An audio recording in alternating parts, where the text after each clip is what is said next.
मार्च 2021 तक कर्ज मुक्त होने के बाद राइट्स इशू लाएगी मुकेश अंबानी की रिलायंस। 29 साल के बाद पब्लिक से जुटाएगी पैसा। 20,000 कॉमन सर्विस सेंटर्स पर अपडेट हो सकेगा आधार डेटा। UIDAI ने दी मंजूरी। दिल्ली स्थित नीति आयोग का दफ्तर 2 दिनों के लिए किया गया सील। निदेशक स्तर के अधिकारी के कोरोना पॉजिटिव मिलने के बाद फैसला। मैक्स लाइफ इंश्योरेंस में 30% हिस्सेदारी खरीदेगा एक्सिस बैंक। 1600 करोड़ में होगा सौदा। बाजार खोले बगैर मैन्युफैक्चरिंग शुरू करने के पक्ष में नहीं PHDCCI। कहा बंद बाजार में कौन खरीदेगा तैयार माल। बिना शोरूम जाए घर पर होगी होंडा कारों की डिलीवरी। ऑनलाइन बुकिंग करके घर बैठे खरीद सकेंगे अमेजॉन और होंडा सिटी।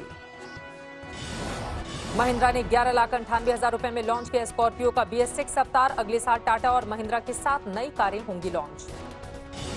नेटवर्क क्षमता के विस्तार के लिए एयरटेल ने नोकिया से किया करार। $1 अरब में सौदा। भंडारण क्षमता के करीब पहुंचने से कम हुई कच्चे तेल की खरीदारी। क्रूड की कीमतों में फिर आई नरमी। मेडिकल वर्कर्स की सुरक्षा के लिए अंबाला के स्टार्टअप NUFAB टेक्निकल टेक्सटाइल ने तैयार किया खास फैब्रिक। इन्फेक्शन के खतरे को कम करेगा। कोरोना के कहर से भारत में एविएशन, टूरिज्म और MSME समेत 16 सेक्टर्स बुरी तरह से प्रभावित हैं। इनमें से 9 तो कोरोना काल खत्म होने के बावजूद आसानी से पटरी पर नहीं लौट पाएंगे। ऐसे में अब सरकार के राहत पैकेज पर सबकी निगाहें हैं। वो आखिर कैसे इन्हें मुश्किल से उबारने में मदद करेगा। कोविड-19 के चलते लागू लॉकडाउन अगर अगले कुछ हफ्तों के भीतर पूरी तरह से खत्म हो भी गया तो इसके साए से तमाम उद्योगों को बढ़ने में महीनों लग जाएंगे। इसका दावा दिग्गज research agency done and Bradstreet ने भी किया है। D&B ने देश के 16 बड़े सेक्टर्स पर कोरोना वायरस से पैदा हुए हालात पर एक रिपोर्ट जारी की है। इस रिपोर्ट में इन सेक्टर्स की हालत बेहद चिंताजनक होने की बात कही गई है। इन 16 में से 9 सेक्टर्स को तो कोरोना के कहर से उबरने में लंबा समय लगने की आशंका जताई गई है। इन सेक्टर्स में पर्यटन, automobile, entertainment, electronics, hospitality, banking, रत्न आभूषण और MSME सेक्टर हैं। इन सेक्टर्स की चिंताजनक हालत का सीधा असर रोजगार पर पड़ रहा है। नई और पुरानी नौकरियों के मौके पैदा करने में इन उद्योगों की भूमिका बेहद खास है। अब देखना है कि सरकार जब उद्योग जगत के लिए अलग से पैकेज की घोषणा करने की तैयारी में है तो इन उद्योगों के लिए क्या क्या किया जाता है। खासकर लोगों की नौकरी बचाए रखने और उन्हें सैलरी दिलाने के लिए सरकार को कई तरह के सुझाव जानकारों से मिल रहे हैं। इस टफ टाइम में इकोनॉमी को रिवाइव करने के लिए कुछ बातों का ध्यान रखना बहुत ज़रूरी है कि एम्प्लॉयमेंट लेवल बने रहे, लोगों के बिजनेस चलते रहें, फंड्स के फ्लो बने रहें, लिक्विडिटी मार्केट में मेंटेन रहे। एम्प्लॉयमेंट लेवल मेंटेन रखने के लिए गवर्नमेंट कुछ कदम उठा सकती है, जैसे कि गवर्नमेंट सैलरी से रिलेटेड वेटेज डिडक्शन दे सकती है, EPF ESI के कॉन्ट्रीब्यूशंस कुछ अपने पास से दे सकती है।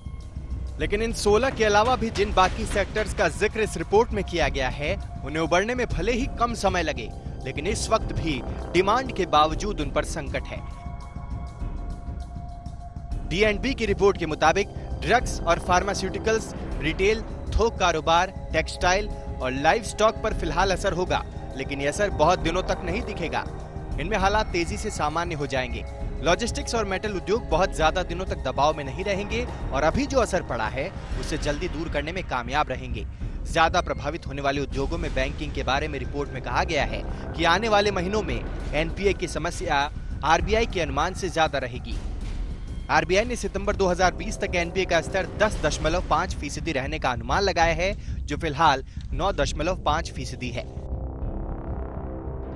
रिपोर्ट का कहना है कि वास्तविक स्थिति इससे भी ज्यादा खराब हो सकती है। सबसे ज्यादा रोजगार देने वाले पर्यटन उद्योग के लिए विदेशी पर्यटकों को लुभाना बड़ी चुनौती बन जाएगा। सोशल डिस्टेंसिंग समेत दूसरे स्वास्थ्य मानकों का पालन करना भी इस उद्योग के लिए मुश्किल भरा होगा। इकोनॉमी की स्थिति खराब होने की वजह से इलेक्ट्रॉनिक्स की डिमांड घटेगी।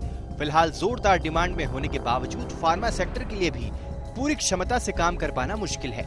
ऐसे में ये भी कहीं न कहीं संकट का सामना कर रहे हैं।